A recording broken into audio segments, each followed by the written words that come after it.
1 billion strong, all year long. Prayers to Allah, even in Hong Kong. Can never be wrong if you read the Quran, cause it's never been changed since day one. Others may brag, say that we lag, but they don't know all the power we had. The power we had, the power we have. So Muslim, don't you ever be sad. Take many looks, go read their books. You'll see all the facts that your friends overlook. So always be proud, you can say it out loud. I'm proud to be down with the Muslim crowd. M-U-S-L-I-M, I'm so blessed to be with them. M-U-S-L-I-M, I'm so blessed. Assalamu alaikum wa rahmatullahi wa barakatuh. I would like to welcome all of our viewers to another edition of Al-Minhaj. I am your host and commentator, Ibrahim Abdul Samad. This segment of Al-Minhaj will take another look at issues connected to the so-called Ground Zero Mosque. It will also serve as a commentary on a program that was taped live and aired late last year on QPTV. That program dealt with constitutional rights and the Ground Zero Mosque and featured a panel discussion that I was privileged to be a part of. Before beginning, I'd like to say thank you to Mr. Cliff Jacobs, one of the hosts of that program, who was instrumental in asking me to participate. I would also like to thank my co-panelists for their being respectful to myself, the religious tradition I spoke on behalf of, and their overall open-mindedness. As most people know, since the announcement of the building of the Park 51 project, or the Ground Zero Mosque as it has been dubbed, in the spring of 2010, what started as local resistance mushroomed into a national controversy. Even President Obama was thrust into the fray. The real issue for most Muslims was not one of legality, but of emotions and stereotyping, leading to irrational conclusions. My characterizing the resistance to the building of the Ground Zero Mosque as irrational is based on a few facts most people are either not aware of or are not interested in hearing. As stated in the panel discussion I participated in, there has been a mosque in that area since the early 1970s that was known as Masjid Manhattan on Warren Street. Like many others, I have prayed there.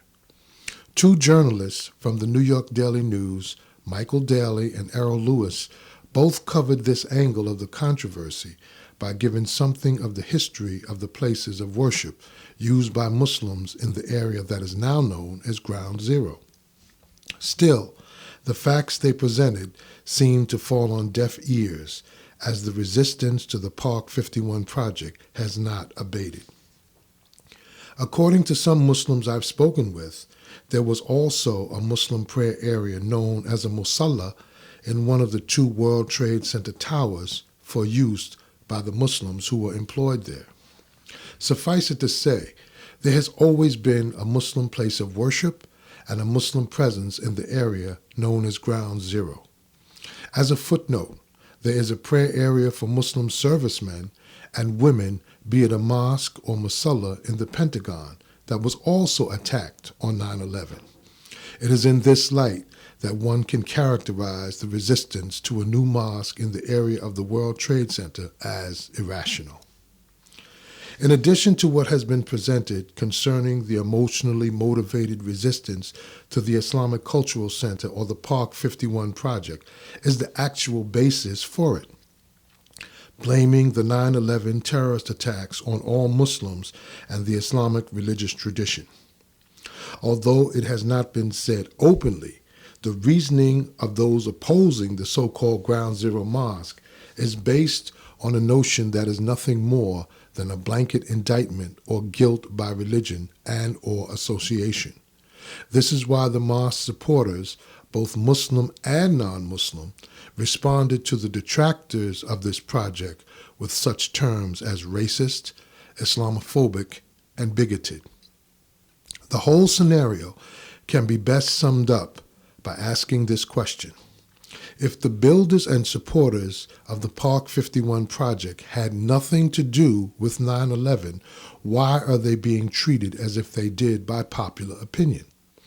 It is this popular opinion that has fueled the controversy and led its advocates to seek placing unjustified restrictions on the choice of where to build a mosque or a Muslim cultural center.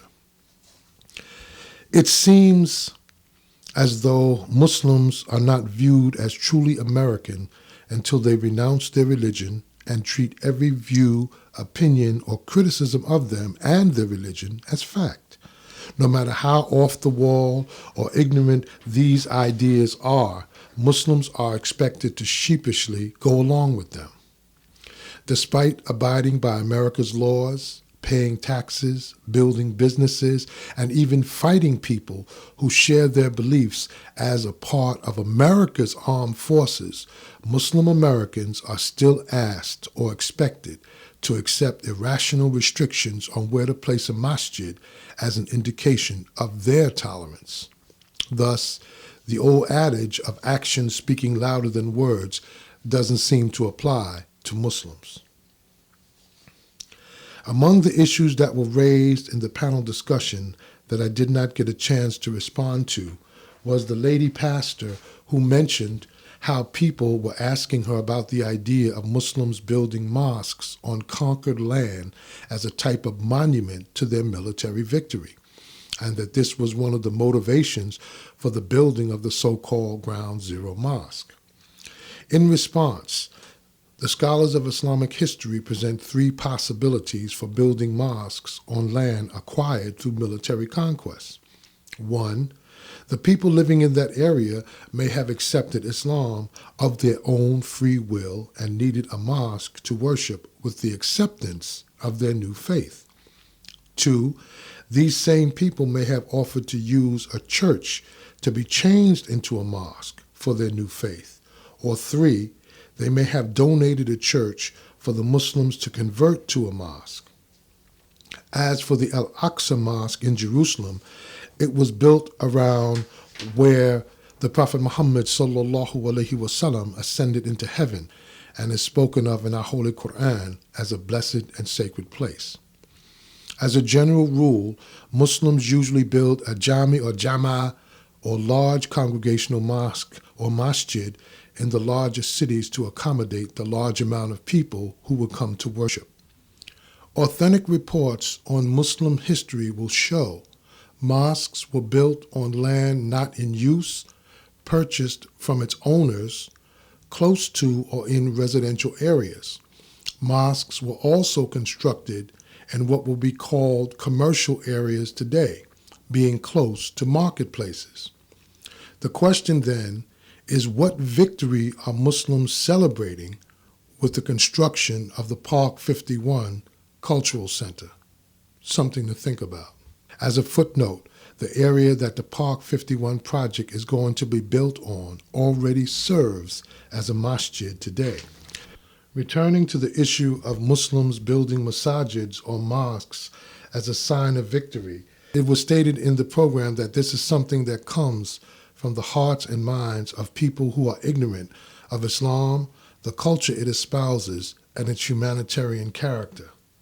The major factors that help facilitate this false notion is contemporary media's focusing on Muslim terrorists while remaining silent on the positive actions of Muslims, particularly those of us who reside in America. This is not an attempt to deny the terrorist attacks and attempted attacks that were committed by Muslims, or absolving those guilty of such crimes. But it does raise the question of why the worst elements of a culture or religious tradition are characterized as representative of that culture and or religious tradition. In the case of the Muslim Ummah, this is due not only to the aforementioned terrorist acts, as well as attempted terrorist attacks committed by Muslims, but also because of centuries-old religious bias and prejudice that has survived intact from medieval times. Christian scholar Karen Armstrong writes in her book, Muhammad, a Prophet for Our Time, quote, "We have a long history of Islamophobia in Western culture that dates back to the time of the Crusades. In the 12th century, Christian monks in Europe insisted that Islam was a violent religion of the sword, and that Muhammad was a charlatan who imposed his religion on a reluctant world by force of arms. They called him a lecher and a sexual pervert. This distorted version of the Prophet's life became one of the received ideas of the West, and Western people have always found it difficult to see Muhammad in a more objective light. Since the destruction of the World Trade Center on September 11, 2001, members of the Christian right in the United States and some sectors of Western media have continued this tradition of hostility, claiming that Muhammad was irredeemably addicted to war. Some have gone so far as to claim that he was a terrorist and a pedophile. We can no longer afford to indulge this type of bigotry because it is a gift to the extremists who can use such statements to prove that the Western world is indeed engaged on a new crusade against the Islamic world. Muhammad was not a man of violence. We must approach his life in a balanced way in order to appreciate his considerable achievements. To cultivate an inaccurate prejudice damages the tolerance, liberality, and compassion that is supposed to characterize Western culture, unquote. This narrative accurately spotlights some of the individuals and groups championing the new wave of Islamophobia gripping our nation and the irrational resistance to a mosque being built in the area close to Ground Zero. It is in this same context that I would like to respond to something I didn't get a chance to discuss during the panel discussion.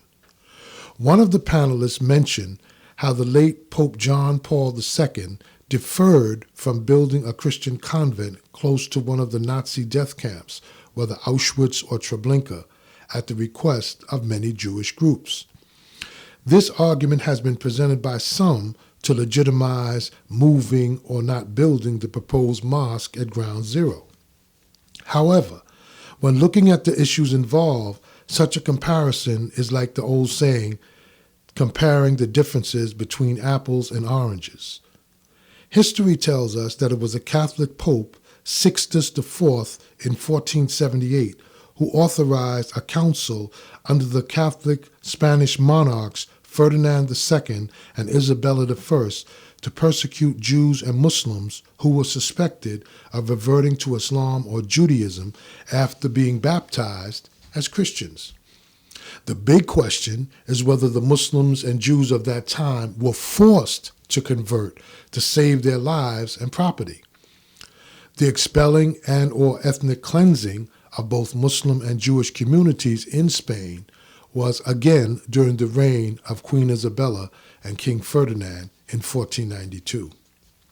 Another historical fact to consider is Pope Pius XII, who was Pope from 1932 to 1958, being criticized after World War II for refusing to condemn Nazi atrocities and his apparent indifference to the plight of European Jews. This led the Vatican to make a formal apology in 1997. As these facts indicate, there has always been an antagonistic relationship between the Catholic Church and the Jewish community until recently. Thus, the late Pope's response to the Jewish group's request to refrain from building a church or convent is somewhat understandable. As for the adversarial relationship between the West and the Muslim world, it started with the invading European Christian crusaders and the more recent colonialism practiced by secular European governments. It is in the light of such events, coupled with the centuries of religious bias, irrational bigotry, and hostility towards Islam and Muslims, that one would expect tolerance to be shown by the West towards Muslims.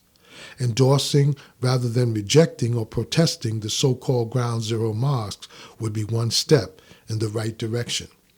Ironically, just days before the 9/11 terror attacks, the UN-sponsored Conference on Racism was convened in Durban, South Africa, where the European Union, led by Britain, refused to issue an apology for centuries of colonialist practices against the peoples of Asia, Africa, and the transatlantic slave trade.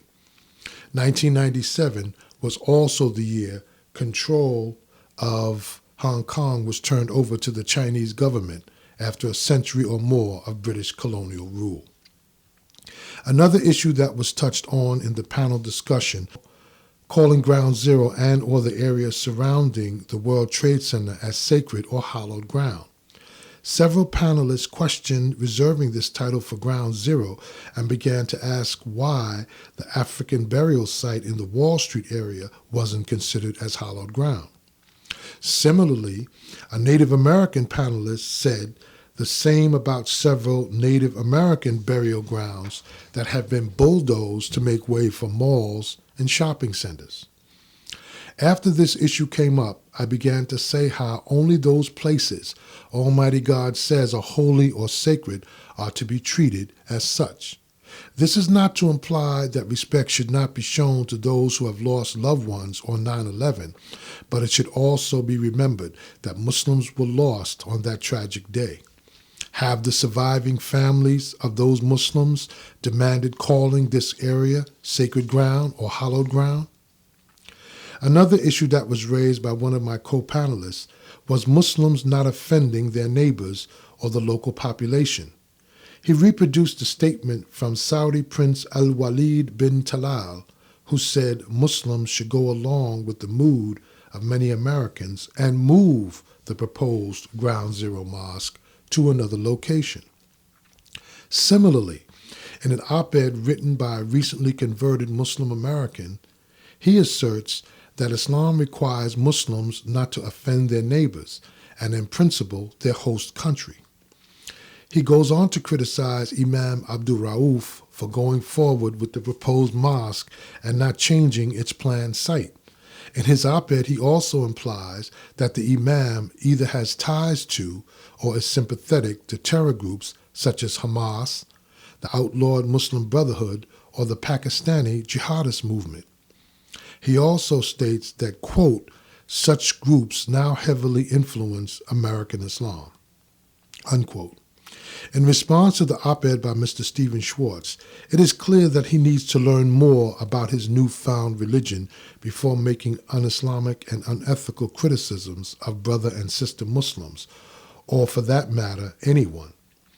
As most Muslims know, our Prophet Muhammad sallallahu alaihi wasallam has said in many rigorously authenticated hadith that the best among you is he whom others are safe from his hands and tongue. He was also reported to have said, the burden of proof is on the accuser, and error has to be proven. Our Holy Quran has also warned Muslims in these words. English translation: beware of suspicion among co-religionists, for unjustified suspicion in some cases is a sin. And this is from Surah Al-Hujurat, the 12th ayat. What these religious mandates state and imply is, without irrefutable proof, a Muslim has committed some haram or illegal act. Accusing them is nothing more than slander and besmirching the honor of a fellow Muslim. It should also be noted that these same ethical and moral practices, are to be applied to non-Muslims who are themselves ethical and moral people. As for those who would argue that said behaviors were only for Muslims, Muslim scholars respond by saying that such good rules were addressed to Muslims first as guidelines for people who had come out of ignorance and had to be taught these high standards of ethical thinking and behavior. This is not to say Muslims who are guilty of crimes are to be coddled or given a free pass, thereby escaping justice. For anyone who has studied Muslim penal or criminal law knows the Sharia has prescribed harsh punishments for criminals, be they Muslims or non-Muslim. In an editorial by the New York Daily News defending the Park 51 project and Imam Abdul Rauf, it has, quote, its key proponent is Imam Faisal Abdul Rauf. 61, who has a long history of opposing radical teachings and reaching out across religious lines to Christians and Jews. He leads a mosque in Tribeca, several of whose members were killed in the collapse of the World Trade Center, unquote. As to the issue of Muslims placating people of other faiths when in lands or countries that are not controlled by Muslims or are hostile to Islam, is somewhat acceptable in the Islamic tradition. However, if it results in rejecting a religious principle, an article of faith, or an established religious practice, Muslims are forbidden to accede to such demands except under coercion or compulsion. On the other hand, such allowances were usually reserved for those places where the political and military powers were hostile towards Islam that put their personal safety and religious freedom at risk. It should be remembered that political correctness was unheard of by the standards of the old or medieval world. A good example of this is the Spanish Inquisition, when Muslims and Jews were forced to be baptized and were terrorized if they reverted to their old faiths. The Turkish Muslim scholar Hussein Hilmi Isik has recorded in his book Endless Bliss, third fascicle, page 223, that is based on the Hanafi school of fiqh or jurisprudence, quote, Muslims living in non-Muslim countries wherein they have human rights and people perform their religious duties freely should not stand against the government or violate the laws because they are given freedom, and also they should not cause fitna or anarchy. They should pay their taxes and debts in time and should be helpful to the government, unquote. In this narrative, it states that Muslims should obey the government that gives them religious freedom and not cause anarchy or social unrest, but it does not recommend or mandate placating those filled with anger, rage, and intolerance towards Muslims when the government allows them freedom to worship. When critiquing the attitude and mindset of those opposing the Park 51 project, in an editorial by the New York Daily News mentioned previously, it has, quote, a plan to build a mosque and Muslim cultural center 2 blocks from Ground Zero has unleashed a virulent and un-American wave of religious intolerance. As a fundamental matter of principle, houses of worship are welcome in New York, whether they be churches, synagogues, temples, or mosques. Whether they be modest storefronts or soaring cathedrals, they have a home here, Islam included, and even downtown. There is no doubt that many in this country distrust the religion that was twisted malignantly into the force behind 9/11, and some, in blind ignorance, hate, unquote. One interesting point that was brought up was also, quote, although the project needed no public approvals because it fit local zoning, Rauf's, meaning Imam Abdul Rauf's organization, voluntarily presented the concept to a committee of Community Board 1, which unanimously passed a supporting resolution, unquote. It is good to see that some of my fellow Americans, and New Yorkers in particular, are aware of the seething anger and intolerance towards Muslims that bubbles under the facade of patriotism, respect for all faiths, equality, and majority rule. Another issue that came up when I criticized our society for loose moral and sexual relations is the issue of the Muslim world's treatment of women. It should be understood that this is an old criticism based on ignorance of Islam that started in the Middle Ages. I was asked whether I would punish a Muslim woman, and do I agree with punishing a woman who was guilty of fornication or adultery here in America. My response was that it is illegal by the law of this land as well as by Islam for individuals to take on themselves the function of a Muslim government and punish someone. In Islam, punishments based on the Islamic Penal Code can only be carried out by the legal authorities of a Muslim government or its representatives within its borders. As a footnote to this, it should be understood that Islam orders harsh punishments for sex offenders for the protection of the family. In a recently published book explaining this, it has, quote, "People nowadays, especially Westerners, are opposed to the Islamic punishment for fornication and adultery because they see it as disproportionate to the offense.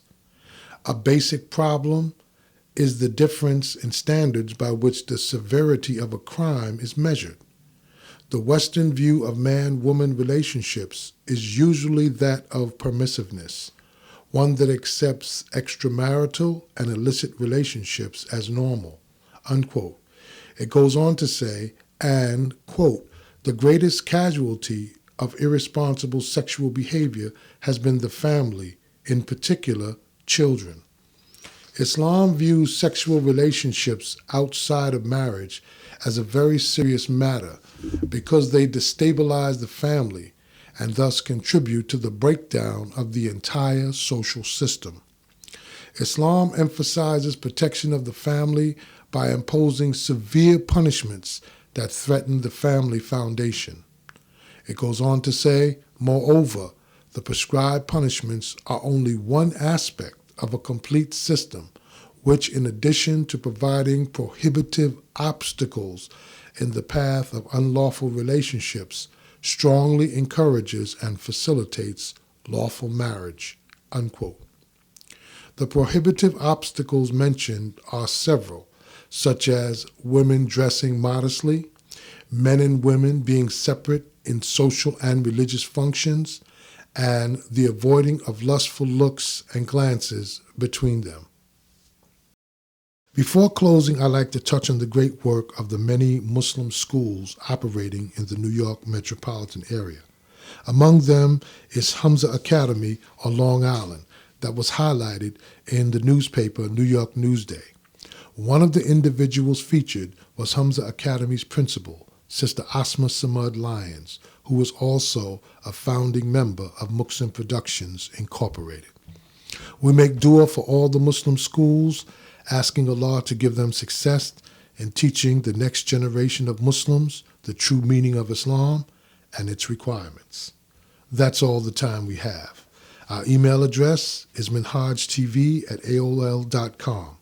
We invite you to visit our blog at muhsinprod.blogspot.com. And remember always, right guidance is a blessing. Until next time, inshallah, masalam.